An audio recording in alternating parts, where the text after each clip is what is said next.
지난 시간에 이어서 역대기를 통해 주시는 메시지를 받고자 합니다.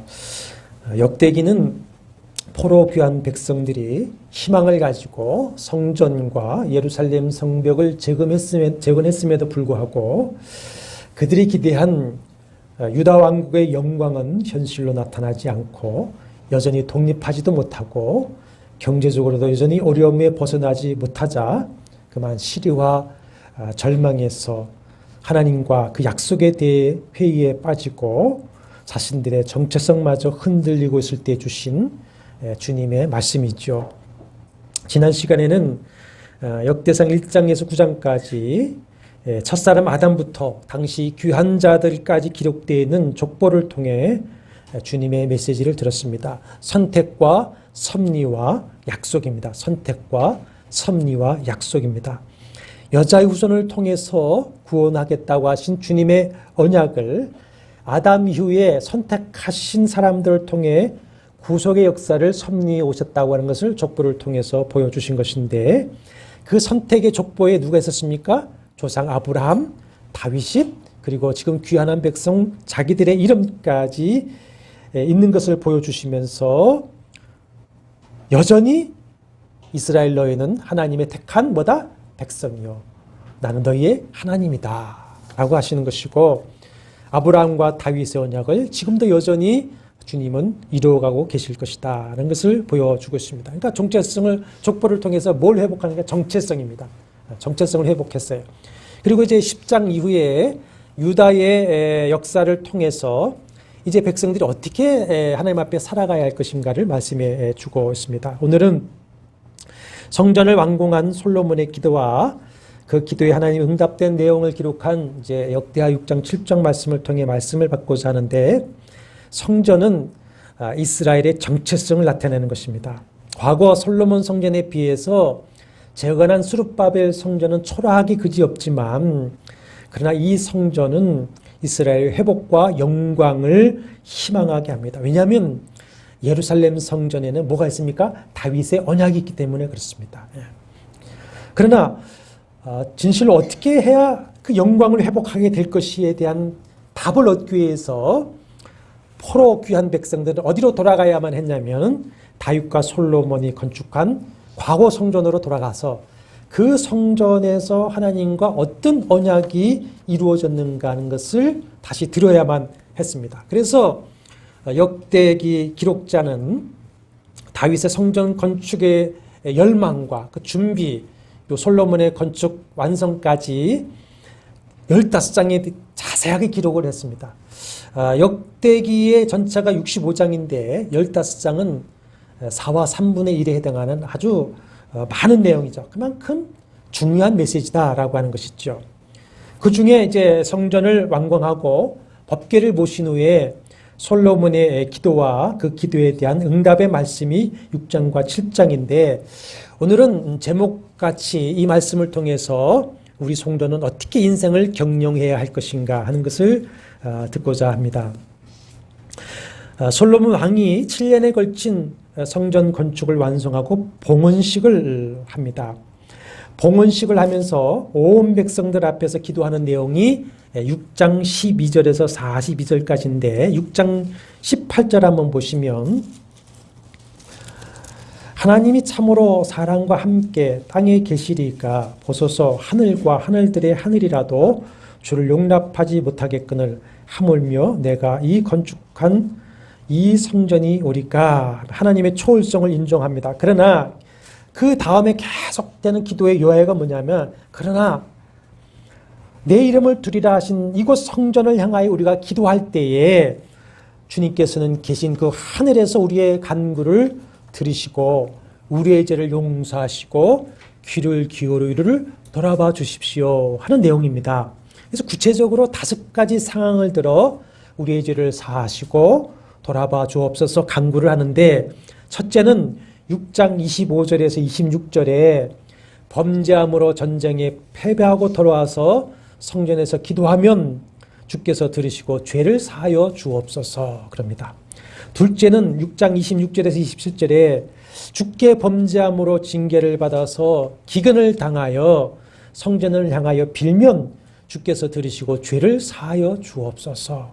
셋째는 28절에서 31절에 여러 가지 재앙과 질병으로 인해서 깨닫고 성전을 향하여 간구하면 주께서 들으시고 죄를 사하여 주옵소서. 넷째는 32절 33절에는 이방인들도 주의 은혜를 얻기 위하여 이 성전을 향해 기도하면 들어주셔서 이방인들도 주를 알고 경외하게 하소서 그럽니다. 다섯 번째는 33절에서 39절에 죄로 징계를 받아서 포로로 사로잡혀간 그 땅에서 깨닫고 온 마음과 온 뜻으로 주께 돌아와 이곳을 향해 간구하면 들으시고 죄를 사하여 주옵소서 합니다. 백성들의 삶의 아주 구체적인 부분을 위해서 간구하면서 그가 기도하는 장소가 어디든지 간에 이 성전에서 하든 성전을 향해서 하든 예루살렘을 향해서 하든 아니면 저 보이지 않는 먼 타국에서 이 땅을 향해서 기도하든지 간에 하나님은 하늘에 계시오니 하늘에서 들으시고 응답해 주시라고 계속 반복하는 그 기도를 말씀을 준비하면서 제가 또 읽고 또 읽고 또 읽으면서 눈물이 나더라고요. 이렇게 솔로몬은 백성을 위해서 마음씀에 기도하는구나. 눈물이 날 정도입니다. 특별히 솔로몬의 기도에는 이제 예언적 기도가 포함되어 있습니다. 24절, 26절과 36절, 39절에 두 번을 얘기하는데 이 백성이 주께 범죄함으로 적에게 패배해서 포로로 잡혀갔을 경우에도 깨닫고 이 성전을 향하 이곳을 향하여 기도하면 사하여 주시고 도록해 주십시오. 기도하고 있습니다. 이것을 실천한 이가 있었습니다. 다니엘입니다. 다니엘은 기도가 금지된 상황에서도 예루살렘을 향하여 창문을 열고 하루에 3번씩 무릎을 꿇고 기도했습니다.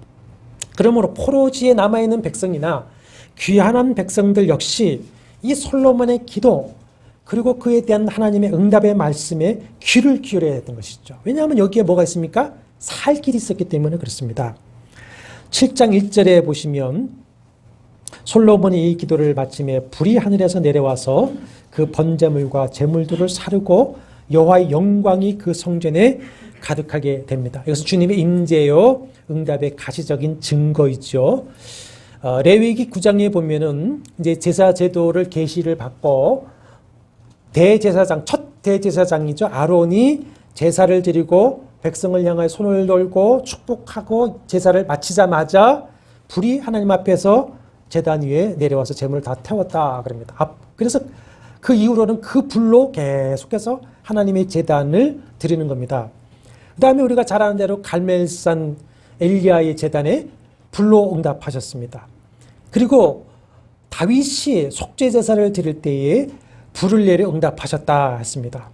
그래서 온 백성들이 이제 보면은 2절 3절에 보면은 하나님의 그 선하심과 인자하심에 감사하며 경배를 하는데 7장 5절 이하에 보면은 솔로몬 왕이 이제 7일 동안 이 봉헌제를 하는데 소를 22,000마리, 양 20만 마리로 하나님께 드리면서 온 백성들과 함께 제사하고 기뻐합니다. 아니 뭐 한 마리만 드리면 되지.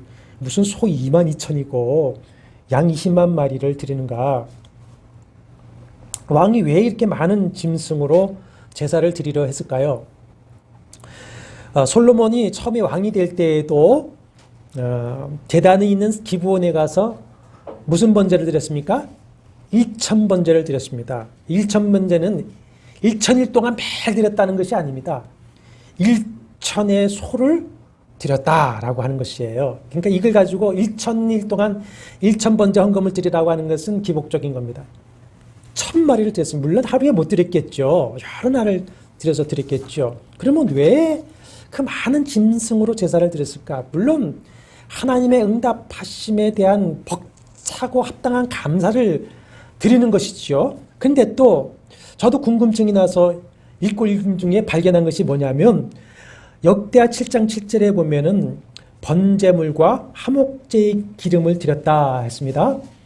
속죄 제사를 드릴 때에는 짐승의 모든 것을 다 화제로 드려버렸습니다. 근데 화목제는 감사제사인데 감사제사는 기름만 태워서 드리고 나머지는 어떻게 합니까? 제사장과 제사에 참여 모든 사람들이 친교의 식탁을 나누게 되어 있습니다. 그러니까 지금 성전을 봉헌할 때에 온 백성들이 예루살렘에 모였기 때문에 왕은 어떻게 하는 겁니까? 제사도 하고 그 모인 백성들과 함께 모든 식탁을 하는 헌신이었다고 보는 것이죠. 이렇게 절기를 마치자 여호와께서 밤에 솔로몬에게 나타나서 응답하시는 말씀의 내용이 이제 12절에서 22절인데 그 내용은 6장에서 솔로몬의 기도에 대한 응답의 내용입니다. 그래서 6절에 보시면 내가 이미 내 기도를 듣고 그랬습니다. 응답의 핵심 말씀이 13절, 14절인데 이 구절은 역대기 메시지의 핵심 구절이 됩니다. 13절, 14절이 핵심 구절입니다. 어떻게 해야 회복되고 부흥될 것인가? 오늘 강론 제목대로 성도는 어떻게 인생을 경영해야 할 것인가에 대한 말씀이죠. 우리 13절, 14절 한번 다시 한번 같이 읽어보겠습니다. 혹 내가 하늘을 닫고 비를 내리지 아니하거나 혹 메뚜기들에게 토산을 먹게 하거나 혹 전염병이 내 백성 가운데 유행하게 할 때에 내 이름으로 일컫는 내 백성이 그들의 악한 길에서 떠나 스스로 낮추고 기도하여 내 얼굴을 찾으면 내가 하늘에서 듣고 그들의 죄를 사하고 그들의 땅을 고칠지라 했습니다. 하나님께서 그들의 땅을 고치시겠다 말씀하십니다. 그러면 왜 죄를 사하시고는 땅을 고치시겠다고 말씀하시는 것일까 하는 것입니다. 땅은 그냥 있었습니까? 아닙니다. 하나님께서 인간의 삶의 터전으로 창조하여서 인간에게 주신 선물입니다. 땅은 하나님의 선물입니다. 근데 그 땅과 사람의 성분은 어떻습니까? 같습니다. 하나님이 흙으로 사람을 지으셨죠. 땅은 사람이 땀 흘려 수고하는 대로 열매를 주었고 인간은 그 땅을 기반으로 축복된 삶을 누릴 수가 있었습니다. 그러나 첫사람 아담이 사탄의 유혹에 넘어가서 자신이 자신의 하나님이 되어서 자신의 삶을 경영해 보겠노라고 반역하여 선악을 알게 하는 나무의 실과를 먹고 범죄하고 타락했을 때에 그 죄의 값으로 땅도 저주를 받습니다. 그러니까 사람으로 말미암아 땅도 저주를 받게 되었고 저주받은 땅은 사람이 땀 흘려 수고하여도 가시덤불과 엉겅퀴를 내어주게 되어 있습니다. 가인이 동생 아벨을 죽여서 땅에 묻어버리죠. 근데 그 땅이 아벨의 피를 받고서는 가인은 그 땅에서 저주를 받습니다. 그래서 가인이 밭을 갈아도 땅이 그 효력을 주지 않게 되었고 가인이 땅을 기대해서 살 수 없으니까 어떻게 합니까? 유리하는 존재가 되어버리고 말았다는 것이죠. 성경은 땅이 살아있다고 말씀을 하고 있습니다. 로마서 8장 19절 23절에 보면 모든 피조물이 저주 아래서 탄식하고 고통하면서 하나님의 자녀들이 영광의 자유에 이르는 것을 바라고 구원을 기다리고 있다 그랬습니다. 땅도 마찬가지입니다. 하나님의 자녀들이 나타나길 기다리고 있다고 하는 것은 하나님의 자녀들로 인해서 땅이 회복되기 때문이고 하나님의 자녀들이 온전한 구원을 얻을 때에 땅도 온전히 회복되기 때문에 그렇습니다. 그래서 구원의 완성을 보여주고 있는 계시록 21장 1절에 가보면은 새 하늘과 새 땅을 보니 처음 하늘과 처음 땅은 어떻게 하더라? 보이지 않더라 그랬습니다. 이렇게 땅은 사람이 살아가는 것에 반응하도록 하나님이 하셨습니다. 그래서 사람이 죄를 짓고 피를 흘리면 땅은 그 사람에게 더 이상 살아갈 터전이 되어주지를 않습니다. 사람이 하나님께 범죄하면 땅은 이렇게 된다 말씀하고 있어요. 레위기 18장 25절에서 30절에 보면은 그 땅이 더러워진다 그랬습니다. 땅이 더러워진다. 사람의 죄로 말미암아 땅이 오염되는 것을 말하는데 왜 오염되느냐? 사람의 죄가 그 땅을 오염시킬 뿐만 아니라 하나님께서 그 죄인의 땅에 우로를 주시지 않는 겁니다. 우로가 없으니 어떻게 됩니까? 온갖 병충해와 질병이 생기게 되고 그 땅은 황폐해지게 되어져 있지요. 사람이 죄로 더러워져서 그 고통하는 땅은 레위기 18장 25절 28절에 보면 사람을 토해낸다 그랬습니다. 토해낸다. 토하다라고 하는 거 우리가 그 토하는 겁니다. 음식을 내뱉는 듯이 아주 강력하게 배척해 버리는 것인데 그래서 추방하다는 의미로 사용합니다. 의인적 표현이죠. 땅마저도 범죄를 증오해서 그 범죄한 사람을 토해낸다, 내쫓아버린다 라고 하는 것인데, 그 땅이라고 했어요. 성경을 보면 그 땅이라고 했어요. 그 땅. 그냥 땅이 아니에요. 보편적인 땅이 아니라 그 땅. 나에게 그 땅, 여러분에게 그 땅입니다. 그 땅. 하나님이 살게 하신 나에게 그 땅. 그 땅입니다. 역시 하나님의 뜻을 저버린 그 사람을 스스로 저버린다라고 하는 것입니다. 그래서 가인이 땅에 정착하지 못하고 유리방하는 신사가 되어버린 것이고, 레위기 18장 24절에서 30절에는 이렇게 경고하십니다. 가나안 족속이 그 땅을 더럽게 했기 때문에 그 땅의 주민을 토해낸 것 같이 만약에 너희도 그 땅에서 언약을 어기면 너희도 토하여낼 것이다. 이렇게 경고하십니다. 자, 그 말씀이 이루어지죠. 하나님이 선물로 주신 그 가나안 땅에서 언약을 어기고 범죄하자 그 땅에서 내어쫓김 받아서 어디로 간 겁니까? 저 바벨론 포로에 끌려갔던 것입니다. 그리고 아담과 가인에게 저주한 것 같이 땅이 황폐하게 되어서 수고하여도 땅은 열매를 내어주지 않고 대신 엉겅퀴와 가시덤불을 주게 됩니다. 그 땅은 흙으로 된 그 보편적인 땅만이 아니라 하나님이 나에게 주신 뭡니까? 기업도 포함됐어. 그래서 상징하는 겁니다. 율법은 하나님과 그 백성된 우리가 맺은 언약의 규정들입니다. 그 언약의 규정을 보면은 하나님을 경외하고 율법을 지켜 충성하면 하나님께서 그 땅에 이른 비와 늦은 비를 때를 따라 주시고 메뚜기를 막아서 토지 소산을 먹지 않게 하시고 열매가 기한 전에 떨어지지 않게 하시고 수고한 대로 거두게 하시면서 그 땅을 복되게 하시고 그 땅에서 장수하게 하겠다. 이렇게 말씀을 하십니다. 그러나 언약의 말씀을 버리고 불순종하고 범죄하면 하늘을 닫아서 그 땅에 비를 내리지 않게 하시고 메뚜기를 보내 먹게 하시고 전염병을 유행하게 하시고 땅을 황폐하게 해서 그 땅에서 살지 못하게 하시겠다. 이렇게 말씀을 하고 있습니다. 오늘 본문 7장 13절도 보십시오. 내가 그랬습니다. 내가 하늘을 닫고 비를 내리지 아니하거나 혹 메뚜기들에게 토지 소산을 먹게 하거나 혹 전염병이 내 백성 가운데 유행하게 하였다. 이렇게 말씀을 하고 있습니다. 누가 하십니까? 여호와께서. 세 가지 문제죠. 자연의 문제입니다. 경제의 문제입니다. 질병의 문제입니다. 그러나 이 자연 문제, 경제의 문제, 질병의 문제인 그 땅을 고치시는 이도 누구십니까? 여호와 하나님이신 줄로 믿습니다. 14절 하반절에 내가 하늘에서 듣고 그들의 죄를 사하고 그들의 땅을 고칠지라, 고치겠다 하셨습니다. 비를 주시고 메뚜기를 막으시며 질병을 치료하는 이는 말의 쓴물을 달게 하시고는 자신을 여호와 라파라고 계시하신 하나님이십니다. 그러므로 우리가 분명히 깨닫고 알아야 할 것이 있습니다. 우리가 땅에서 당하는 모든 문제들은 곧 하나님과의 문제요, 신앙의 문제라고 하는 것입니다.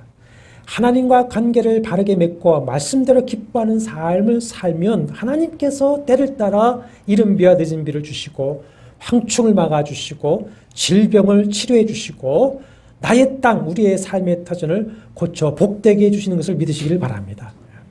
사랑하는 여러분, 내가 우리의 가정, 우리의 경제, 나의 삶을 경영하는 것 같지만 절대 우리가 경영하는 것이 아닙니다. 나라의 경영도 마찬가지고 교회의 경영도 마찬가지입니다. 경영은 나에게 있지 않고 누구에게 있습니까? 하나님에게 있습니다. 하나님께. 잠언 16장 1절에 마음의 경영은 사람에게 있어도 말의 응답은 여호와께로부터 나느니라. 3절에 너의 행사를 여호와께 맡기라. 그리하면 내가 경영하는 것이 이루어지리라. 9절에 사람이 마음으로 자기의 길을 계획할지라도 그의 걸음을 인도하시는 이는 누구시다? 여호와시다. 자, 잠언서의 이 고백은 누구의 고백이죠? 솔로몬 왕이 지금 한 고백입니다. 자, 솔로몬 왕이 누굽니까? 지혜의 사람입니다. 유사 이래로 그와 같이 지혜로운 사람이 없었다. 그리고 왕이었습니다. 그 지혜와 왕의 부와 권력으로 자신의 삶도 나라도 경영해 본 솔로몬의 고백이 뭡니까? 경영은 나에게 있는 것이 아니라 누가? 하나님이 하시는 것이구나. 그래서 성전을 건축하고 나서도 뭐라고 하냐면 6장 4절과 10절에 내가 이 성전 건축을 했다고 하는 것이 아니라 이제 여호와께서 말씀하신 대로 그의 손으로 이루셨다. 하나님이 경영을 이루셨다. 이렇게 고백을 하고 있습니다. 경영은 하나님께 있는 것이고 하나님께서 경영해 주셔야만 합니다. 그러므로 땅의 문제, 경영의 문제를 해결하기 위해서 우리는 하나님께 나가야 하는 것이죠. 하나님께 나가서 하나님과의 바른 관계를 회복하고 신앙의 경영에 우리가 성공할 때에 하나님께서 나의 땅의 문제, 경영의 문제를 해결해 주시는 줄 믿습니다. 그러니까 땅의 문제를 우리는 자꾸만 땅을 쳐다보고 이 땅에서 해결하려고 하는데 그렇게 하는 것이 아닙니다. 땅의 문제는 어디서 풀어야 됩니까? 하늘에서 풀려야 됩니다. 하나님 앞에서 이 땅의 문제를 풀어나가야 되는 것이죠. 오늘날의 우리나라의 문제도 마찬가지입니다. 저도 이 시절이 있기 때문에 뭐 뉴스 토크 프로그램 막 보다가 이제는 너무 막 마음이 상하고 스트레스 받습니다. 내가 이런다고 되는 것이 아니라 그냥 기도만 하자. 이제 그리고 좀 절제를 하는데 우리나라의 이 정치, 경제, 안보의 경영 문제라든지 지금 이 세계의 이 전염병의 문제라든지 세계의 경영 문제라든지 다 어디로 가야 되냐면 솔로몬의 강구로 들어가 버려야 됩니다. 솔로몬의 강구로. 이 문제를 우리가 하나님 앞에서 해결해야 되죠. 그럼 어떻게 해야 될 것이냐? 하나님 앞에서 하나님이 해결해 주셔야 되기 때문에 하나님이 하신 말씀대로 해야 되지 않겠습니까? 그 구절이 역대하 7장 14절에서 솔로몬의 기도에 응답하신 말씀입니다. 첫째, 땅의 문제를 해결하려면 보십시오. 내 이름을 거는 내 백성이 그들의 악한 길에서 떠나라 하셨습니다. 악한 길에서 떠나라. 누가복음 5장 11절 이하에서 예수께서 하신 그 탕자 비유, 기다리는 아버지 비유에서 아버지 집을 나간 그 둘째 아들이 삶에 힘겨운 많은 문제들의 고통을 겪게 됩니다. 여러 가지 삶의 문제를 겪지만 그 아들의 모든 문제의 근본 원인이 뭐였습니까? 아버지를 떠난 거였어요. 아버지 집을. 마찬가지로 인간들이 이 땅에서 당하는 많은 다양한 문제들이 있지만 성경이 말씀하는 원인은 단 한 가지입니다. 뭡니까? 하나님을 떠난 문제입니다. 하나님을 떠난 문제. 복잡해 보이지만 원인은 단순합니다. 간단합니다. 죄의 문제요, 믿음의 문제요, 하나님과의 관계 문제입니다. 그러면 풀리는 것도 그것만 해결되면 되지 않겠습니까? 신앙은 떠남과 돌아옴입니다. 악한 길을 떠나 하나님께 돌아와야 됩니다. 탕자가 고통 중에서야 비로소 깨닫죠. 우리 인간들은 무지해서 저는 항상 고백합니다. 고통을 겪어야만 깨닫는구나. 고통 중에 비로소 아버지께 큰 죄를 지었다는 것을 깨닫고 스스로 돌이켰죠. 스스로 돌이켜서 돌아온 것 같이 회개하고 하나님 아버지께 돌아와야 됩니다.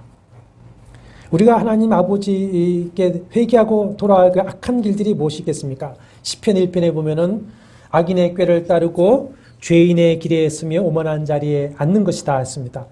잠언 6장 16절 19절에서는 여호와께서 미워하시는 것, 그 마음에 싫어하는 것, 67가지를 또 말씀하고 있습니다.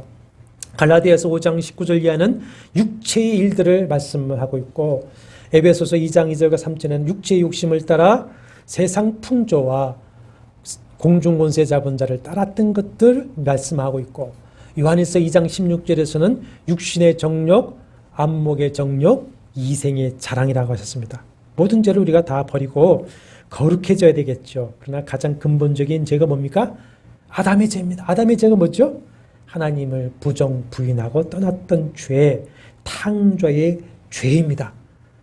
이 탕죄의 죄를 진실로 깨닫고 회개하지 않는다면 몸은 비록 와 있을지 모르지만 오늘 7장 38절에 온 마음과 온 뜻으로 주께 돌아오지 못한 것이고 진실로 하나님과의 관계가 회복되지 못하고 있다라고 하는 것입니다.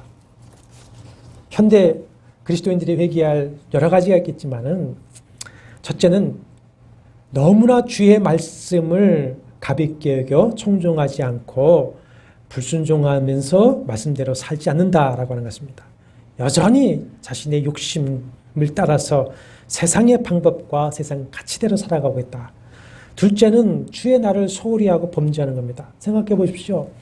주의 날을 범하면서 어떻게 주님께서 나의 삶의 날들을 경영해 주시라고 할 수가 있겠습니까? 그렇지 않습니까?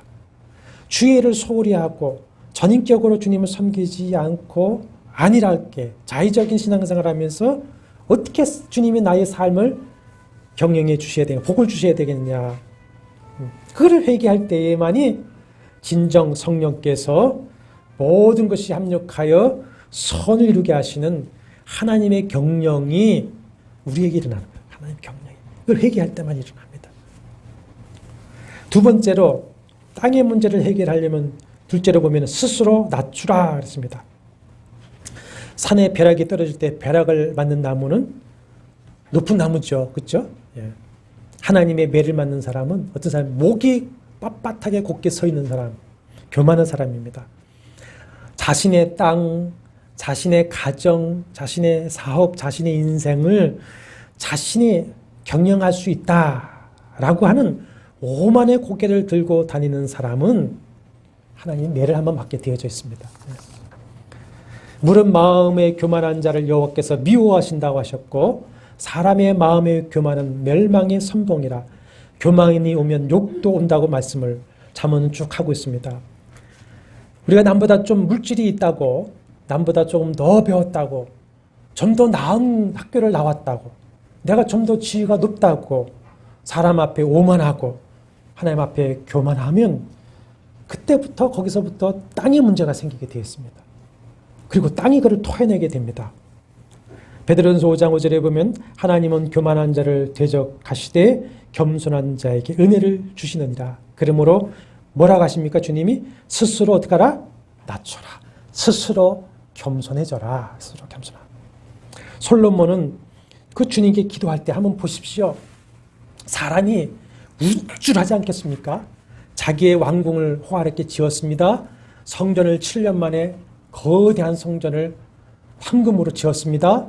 그리고 온 나라의 백성들이 다 몰려왔습니다. 왕으로서 우쭐하지 않겠어요? 내가 했다고.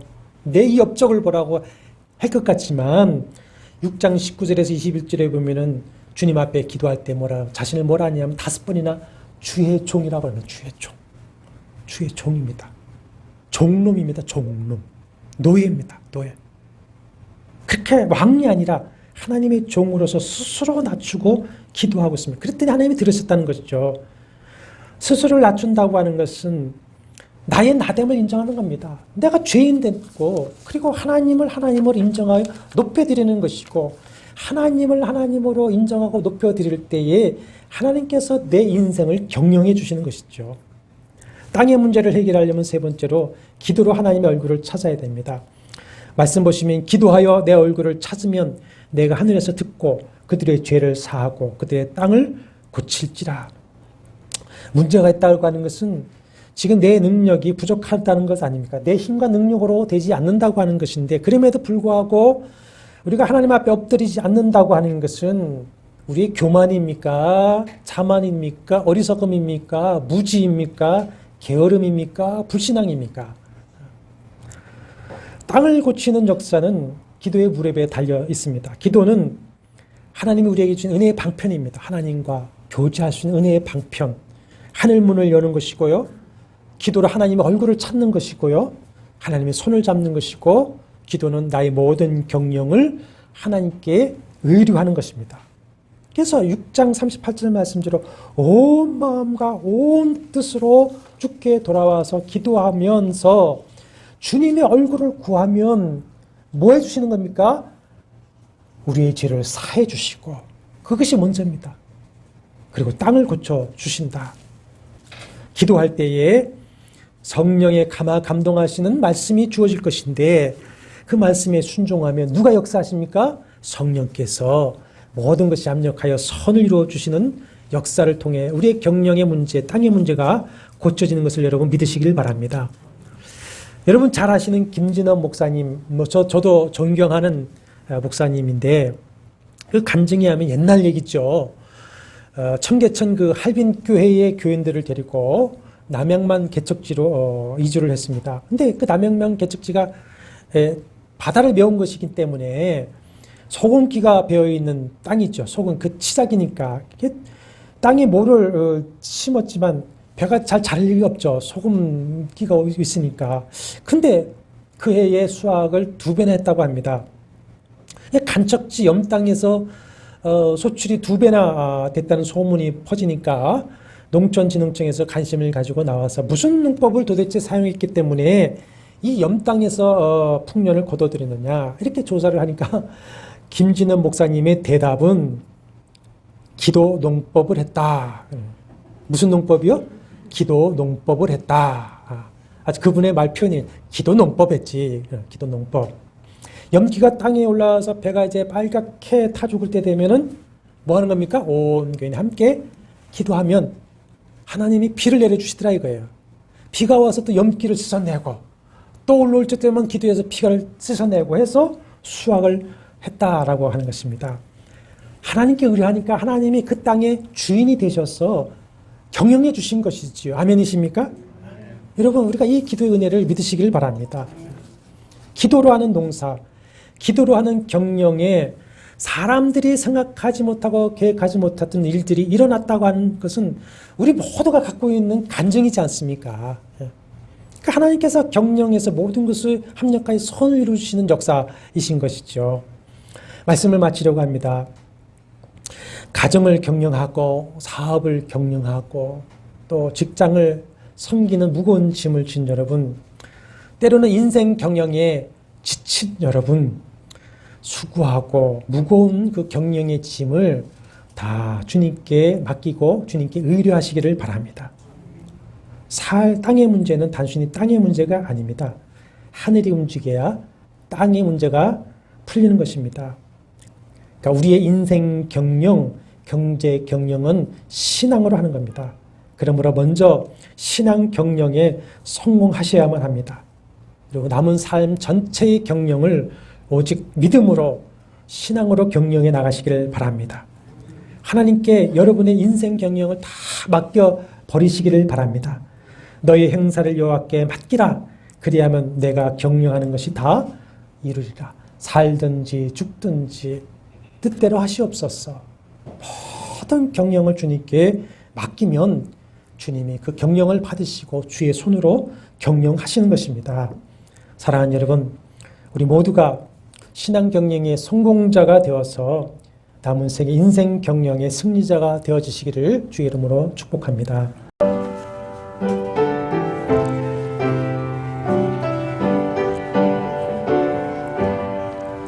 나의 갈 길 다가도록 예수 인도하시니 내 주 안에 있는 긍휼 어찌 의심하리요. 믿음으로 사는 자는 하늘 위로 받겠네. 무슨 일을 만나든지 만사형통하리라. 무슨 일을 만나든지 만사형통하리라. 나의 갈 길 다가도록 예수 인도하시니 어려운 일 당한 때도 족한 일 내주시네. 나는 심히 고단하고 영혼 매우 가라나. 나의 앞에 반석에서 샘물 나게 하시네. 나의 앞에 반석에서 샘물 나게 하시네. 나의 갈 길 다가도록 예수 인도하시니 그의 사랑 어찌 큰지 말로 할 수 없도다. 성령 감화 받은 영혼 하늘 날아갈 때에 영영 부를 나의 찬송 예수 인도하셨네. 영영 부를 나의 찬송 예수 인도하셨네.